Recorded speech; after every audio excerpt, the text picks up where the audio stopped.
சங்கீத புஸ்தகம் 54 சங்கீதம். தாவீது தங்களிடத்தில் ஒளிந்து கொண்டிருக்கிறான் என்று சீப்புரார் வந்து சவுலுக்கு சொன்னபோது நெகினோத்தில் வாசிக்க தாவீது பாடி ராகத் தலைவனுக்கு ஒப்புவித்த மஸ்கீல் என்னும் சங்கீதம். தேவனே, உமது நாமத்தின் நிமித்தம் என்னை இரட்சித்து உமது வல்லமையினால் எனக்கு நியாயம் செய்யும்.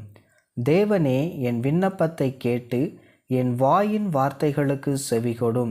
அந்நியர் எனக்கு விரோதமாய் எழும்புகிறார்கள், கொடியர் என் பிராணனை வாங்க தேடுகிறார்கள். தேவனை தங்களுக்கு முன்பாக நிறுத்தி நோக்கார்கள்.